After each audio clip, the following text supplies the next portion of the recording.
escuchan la historia desde una mirada más amplia. Historia agrietada, con Daniel López.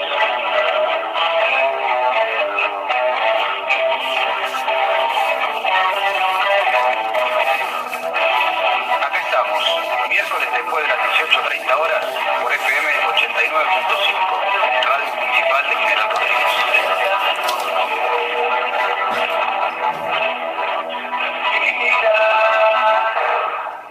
Bueno, tenemos en la columna Historia Agrietada al señor Daniel López del otro lado de la línea, y acá estamos viendo una foto que nos envió por WhatsApp, ¿no? Un Daniel López un poco más joven en el Hotel Edén, me imagino. ¿Cómo estás, Daniel? Buenas tardes, ¿cómo están la audiencia? ¿Cómo estás, Eduardo? ¿Cómo estás, Ale? ¿Cómo anda? ¿Bien? Sí. Estamos con Julián también. Julián, bueno, buenas tardes, ¿cómo estás? Hola, Daniel, ¿cómo estás? Bien, muy bien. Sí, es una foto que ya tiene unos cuantos años esa. Esa es la primera vez que fui al hotel, fui más de una vez al hotel, porque siempre me mantuvo curioso esa historia del Hotel Edén. Y lo que sí no pude ir nunca, la visita que se hace nocturna. Hay una visita que se hace de noche que tiene otra característica, digamos, se vende más como para vender la parte fantasmal que existe sobre el hotel. No sé si será cierto o no, pero bueno, ellos explotan eso y entonces hacen una visita nocturna. No, yo no pude ir a esa. La historia de hoy es una historia cuya grieta tiene que ver, bueno, con el nazismo. Hoy es el Día Mundial del Holocausto. No sé si por ahí lo dijiste dentro de las efemérides, si no estaba yo escuchando en este momento. Y bueno, entonces quiero hoy con todo respeto, digamos, contar la historia del Hotel Edén, que es también parte de nuestra historia, ¿no? Tenemos que conocerla, es interesante, ¿no es cierto? Las personas que van de turismo seguramente que fueron al hotel porque es la atracción principal de la localidad de La Falda. En 1897 un empresario, Roberto Balke, esto es una historia prácticamente toda de alemanes, ¿no es cierto? Este empresario, Roberto Balke, que tenía un hotel en el centro de Córdoba, va de visita a una zona lindante que había, porque La Falda no existía como localidad. Se hospeda en Huerta Grande, en la casa de un amigo que se llama Juan Kurt, y ahí, haciendo unos paseos, ve una estancia que se llama La Falda de la Higuera. Una estancia gigantesca que tenía 900 hectáreas, justo al pie de un cerro que se llama El Cuadrado. Y entonces tiene la idea de hacer un hotel espectacular en esa zona. Hay que entender que esa zona, estamos hablando del año 1897, era prácticamente una selva, ¿no es cierto? Era toda zona de espinillos, o sea que no había infraestructura de ningún tipo. Y entonces este hombre se le ocurre que ahí puede hacer un hotel de super lujo, aprovechando las condiciones climáticas que tiene Córdoba, de su clima seco.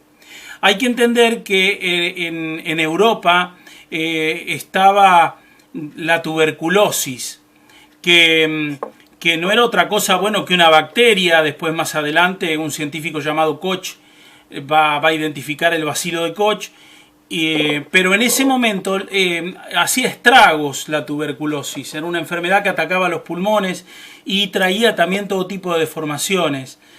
Y no había cura para esa enfermedad. Lo único que recomendaban era aislarse, más o menos como ahora, aislarse y ir a un lugar que tuviera clima seco. Lo cual la provincia de Córdoba era ideal para eso, ¿no? Entonces este hombre junta voluntades, bueno, se asocia con este Juan Kurt, que era el amigo de él, y también con una mujer que era socia de él en el Hotel de Córdoba, que se llama María Herbert de Kreuter, que va a ser la socia, también la tercer socia. Entre ellos tres van a pedir un préstamo, digamos, a un financista de Santa Fe que se llama Torkins. Hay un pueblo que se llama Torkins, que había hecho mucho dinero con los ingenios azucareros. Y entonces este hombre financia la construcción de ese impresionante hotel para esa época. Van a trabajar 500 obreros. Van a tardar más o menos 1 año y 4 meses en el medio de esa nada. Se tiene que trasladar absolutamente todo.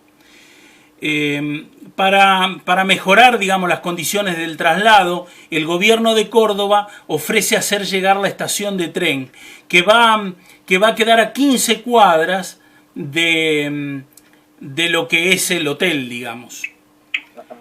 Y bueno, entonces comienza la construcción del hotel, que va a tener un estilo ítalo-francés. Ya habíamos hablado de la cantidad de obreros que venían de Italia y de Francia, especialmente, muy especializados en la construcción, y ellos trabajan para darle ese toque a la instalación del hotel, digamos, a todo nivel, porque ellos pretenden turismo, no solo las altas esferas argentinas, sino también traer el turismo europeo. Esa era la idea. Y entonces el estilo del hotel, que va a ser estilo ítalo-francés, por supuesto, va a tener en el inicio 100 habitaciones. Y va a tener 4 baños por planta. El baño era digamos, la gente no se bañaba todos los días en esa época. Ese es digamos, el modo, ¿no es cierto? No es como hoy, que la gente se baña prácticamente todos los días. Pero en ese entonces eso no era frecuente. Y el mecanismo del baño era un mecanismo escalonado, es decir, se preparaba el agua en una bañadera grande y se bañaba primero el hombre, después se bañaba la mujer en el mismo agua, y después se bañaban los niños, y finalmente se bañaba el personal de servidumbre, digamos, que acompañaba a los niños. Todo con el mismo agua. Esa era la mecánica, digamos, de baño de esa época, ¿no es cierto? Va a tener en ese entonces un comedor impresionante para 250 personas, y va a tener un comedor auxiliar para los niños, porque la gente adinerada no comía con los niños. Digamos, los niños comían aparte con el personal que los asistía. Había casi una división entre los grandes y los niños. No estaban todos juntos todo el día como se acostumbra más hoy. También tenía el Salón Imperial, que era un salón que permitía dar conciertos de orquestas y fiestas, los conciertos de orquestas en vivo, obviamente. Y también tenía sala de lectura para jugar ajedrez, que era muy común en esas esferas. Tenía salas de juego de ping-pong y también billar, y 2 jardines de invierno. Tenía una galería cubierta, tenía 2 balcones donde se podía ver el paisaje, que era impresionante porque habían hecho un parque espectacular con árboles traídos de todos lados, y habían puesto una fuente de mármol, que todo esto se puede ver al día de hoy, ¿no es cierto?, si uno va a visitar el hotel. La fuente de mármol custodiada por 2 leones a cada lado, tallados también en mármol. Incluso tenía una terraza donde en las noches se podían subir a jugar al dominó, en las tardes, a ver la bajada del sol y apreciar todo el horizonte desde ahí arriba. Había un patio para las damas abajo de los eucaliptus para que tomaran el té de la tarde. Y los hombres tenían también un patio cervecero que estaba abajo de unas glorietas. Tenía cocinas para todo tipo de platos dulces y otra cocina para salados. Y tenía una cava para 10.000 botellas, que al día de hoy inclusive se puede visitar. Y también tenía un sistema para generar frío por medio de agua con sal. Batiéndola, el agua termina enfriándose. Tenía usina porque la electricidad no llegaba, o sea que tenía una usina propia y tenía a vapor la primera usina, y también tenía una lavandería impresionante para esterilizar todo tipo de ropa, que era una necesidad, digamos, por el tipo de hotelería que se vendía. Bueno, para terminar ya con la descripción, en el centro y arriba del hotel, en la fachada del hotel, arriba de todo, coronaba un enorme águila de bronce gigantesca,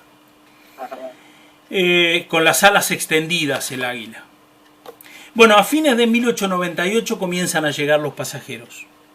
La fecha oficial del hotel es el 26 de diciembre, la apertura de 1898. Los primeros huéspedes son todos de la alta alcurnia argentina, muchos de ellos influidos, digamos, por el financista que fue Torkins, banquero, que trae entonces, va Julio Roca, obviamente, que había sido presidente, Bunge, que después termina siendo la sociedad de Bunge-Born, que era exportación de granos, los Anchorena, que los Anchorena, recordemos que eran familiares de Rosas, los Blaquier, los Peralta Ramos, que Peralta Ramos después va a ceder gran parte del parque de Mar del Plata, mucho tiempo después, ¿no? Ya muerto. Bueno, los argentinos iban a pasar prácticamente todo el verano, porque a ellos les servía, porque se relacionaban perfectamente con gente de Europa, digamos, que les interesaba mucho hacer ese tipo de relaciones. Y ya dije que los europeos venían porque escapaban, bueno, primero del invierno europeo, y escapaban también de la tuberculosis, del miedo, digamos, a contagiarse la tuberculosis, que en ese entonces no tenía cura. El hotel tenía unos 250 empleados para manejar toda la instalación. Y bueno, el primer tiempo era una hazaña que eso funcionara, digamos, porque era mucho el costo que tenía, era muy ambicioso el proyecto, y el lugar era muy salvaje y alejado, y entonces costaba muchísimo convencer, digamos, ¿no? Y bueno, termina yendo mal, digamos, el emprendimiento en toda la primera parte. A pesar de eso, el hotel tenía gente, porque había un mito de la eficiencia germana, que incluso está hasta el día de hoy de alguna manera. Y entonces la gente iba sabiendo de que todo funcionaba ahí en el hotel. Bueno,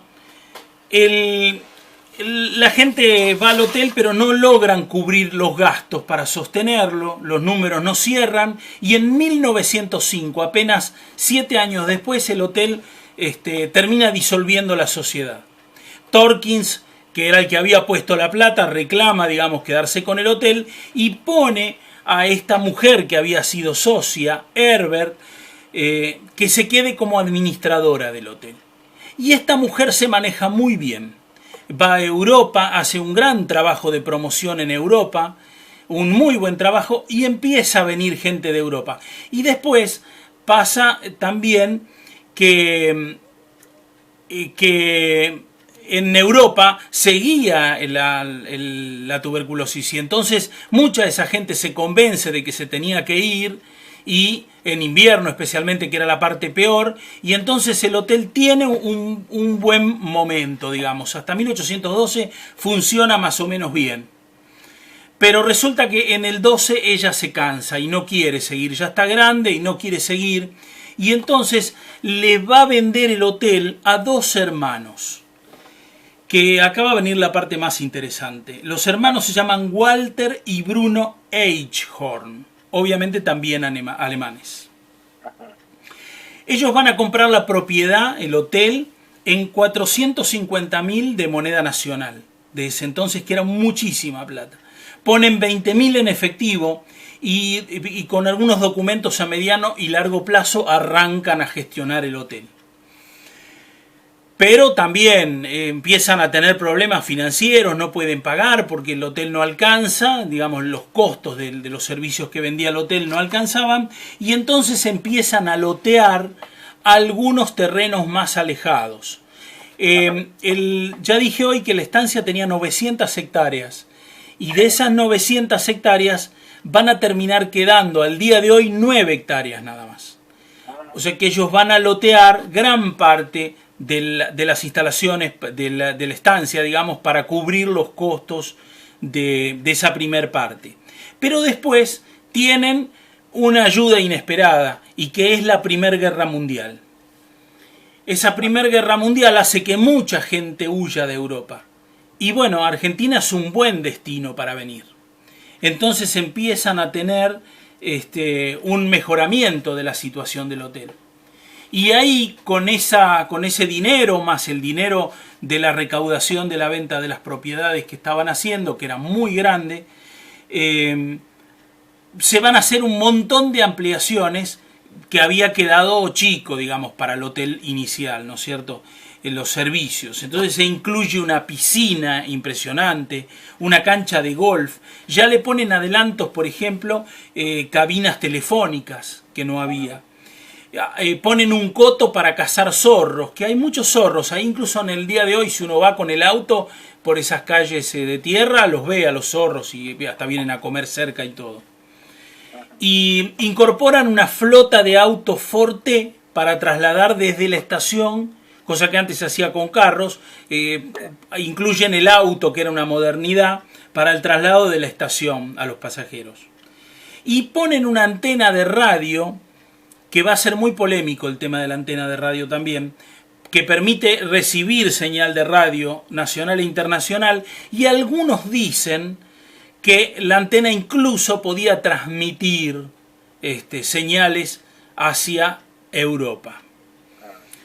Ellos van a renovar la fachada del hotel y el estilo nuevo va a ser un estilo colonial. Cambian el estilo que tenía ítalo-francés y le van a poner tejas al frente, a los techados. Lo hacen con estilo colonial. Queda muy moderno y es una época donde empiezan a venir artistas también. Daba chic ir al hotel. Fue Arturo Toscanini, que era un músico europeo impresionante. Bueno, Rubén Darío, que era un poeta de mucho prestigio y aparte de moda. Y Berta Singerman también, que era una actriz. Algunas personalidades del mundo, Eduardo de Windsor, que era príncipe de Gales, y Humberto II de Italia, que era el duque de Saboya y era heredero al trono de Italia. Eso digo para que uno tenga una dimensión de la gente que visitaba el hotel. Todo era la alta alcurnia, ¿no es cierto?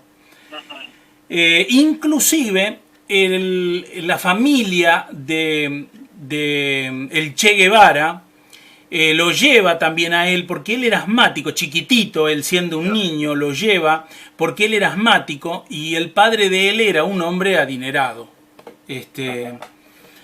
Bueno, otra de las personalidades que pasa, porque se hace una cumbre científica y van científicos de un montón de lugares, y uno de los científicos que va es Albert Einstein, que también, y hay una foto de él que la pueden googlear, la pueden buscar, está en las escalinatas junto a un montón de otros científicos. Él está en el medio.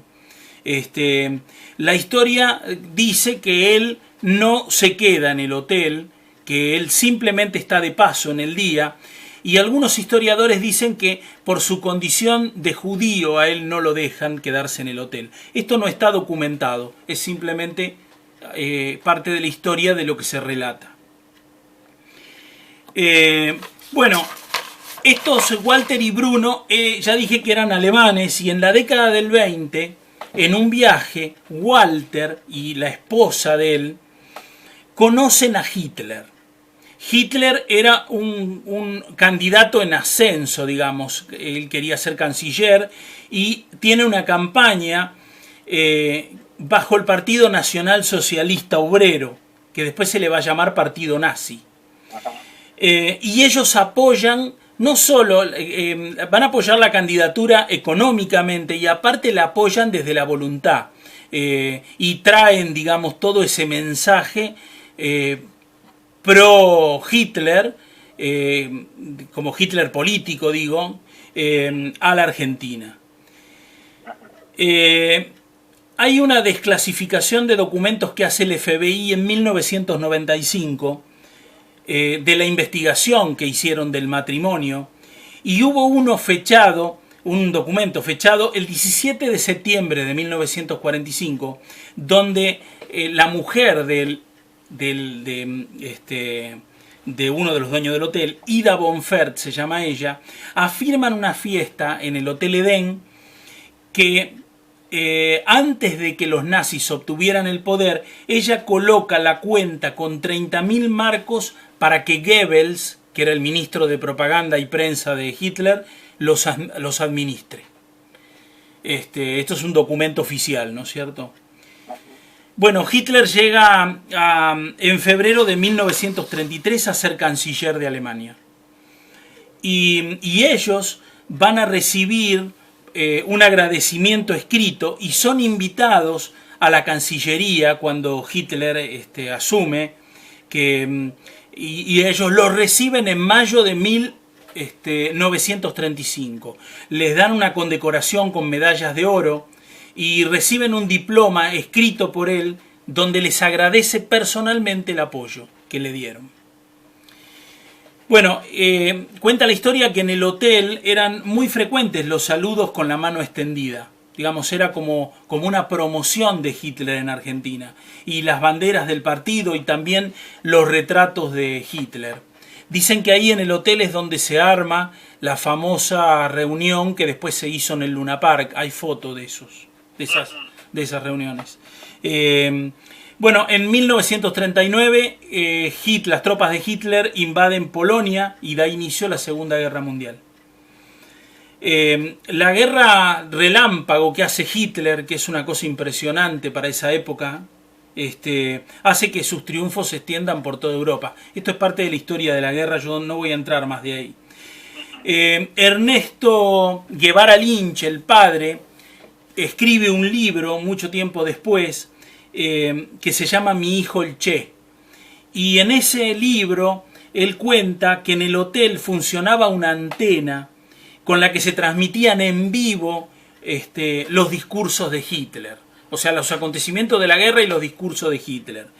Y cuenta que en el Salón Imperial estaba decorado con una imagen gigante de Hitler y debajo de él se brindaba cada una de las victorias de Hitler. Linda gente. Sí, bueno, hay que entender que en ese entonces la sociedad estaba dividida, ¿no es cierto? Sí. Después se conocería mucho más adelante el horror de la guerra, completo, digamos, y entonces mucha gente va a tomar conciencia, otras no lo hicieron nunca. Bueno, más tarde reciben a 7 marineros a trabajar. Son marineros del Graf Spee, del submarino que el mismo capitán hunde, digamos, frente a las costas de Montevideo para no entregarlo y que no se vean los avances tecnológicos que tenía Alemania. Y algunos de esos marineros van a trabajar al hotel. Digo, por la vinculación que había, ¿no es cierto? Unos meses antes del fin de la guerra, el hotel recibe un montón de refugiados nazis que estaban ya huyendo de los aliados. El país en ese entonces estaba gobernado por Juan Perón y permanece neutral hasta casi el último momento, donde ya era inminente la caída del eje y entonces Perón le declara la guerra. Pero mientras tanto se había mantenido la neutralidad y por eso que la Argentina le vendió a todos los países, tanto a los aliados como a los del eje. Había exportado. Este país tenía, aparte de los alimentos, tenía las minas de tungsteno. El tungsteno es un mineral muy duro, es uno de los que tiene más alto rango de fusión por arriba del hierro. Por eso se lo usaba para hacer los filamentos de las lámparas. Y en la época de la guerra se usaba precisamente para los tanques de guerra, para fabricar. Y acá había minas de tungsteno, muchas cerca, incluso ahí en San Luis, en Concarán. Mucho se exportaba a Europa mineral. Bueno, en el 45 termina la guerra. Hitler y parte de la plana mayor resisten en el búnker. eso estaba debajo de la Cancillería, y finalmente el Führer es derrotado en todos los frentes, ¿no es cierto? Las primeras tropas que llegan digamos, al lugar de la Cancillería son los rusos. Y ellos son los que encuentran la escena final del suicidio de Hitler y su esposa, de Eva Braun. Esa es la historia oficial, ¿no es cierto? Bueno, muchos piensan que no fue así, que Hitler vino a Argentina. Hay un periodista de Neuquén que se llama Abel Basti, perdón. Tiene varios libros escritos muy interesantes, los recomiendo al que le guste ese tema, que asegura que él vivió en Bariloche. Y bueno, ¿y por qué traigo a colación esto con el Hotel Edén? Porque hay una empleada del Hotel Edén, que ahora ya está fallecida, que dijo que ella le llevó los alimentos a Hitler.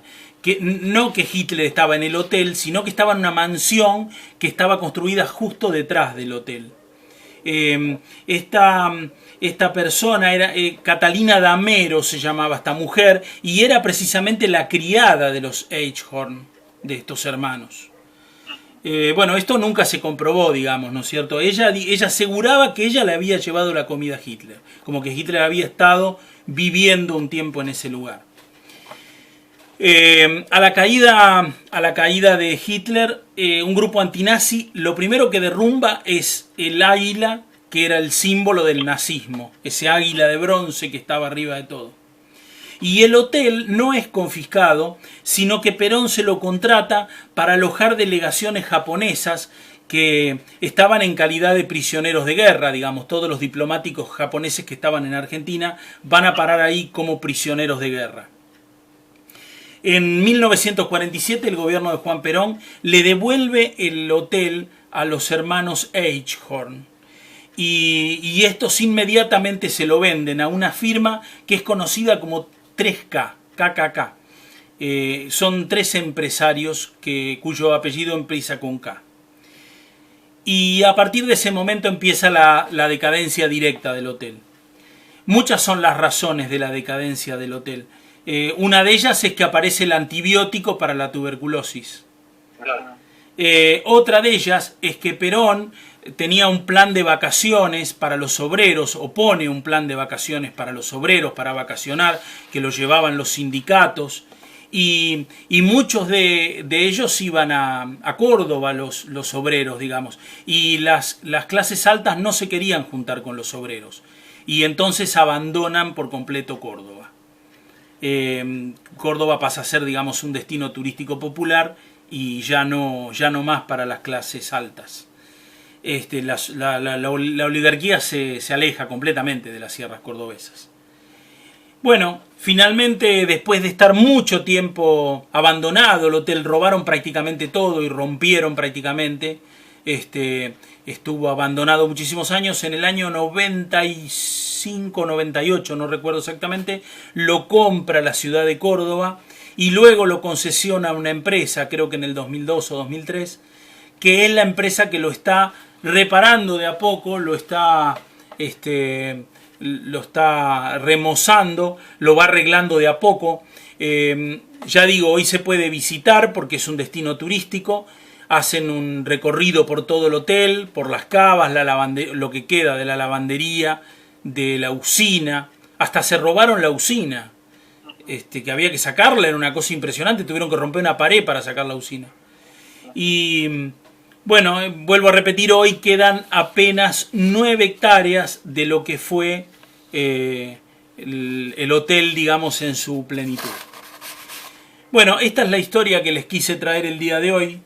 Es una historia de la grieta que hubo en esta sociedad y en el mundo, ¿no es cierto?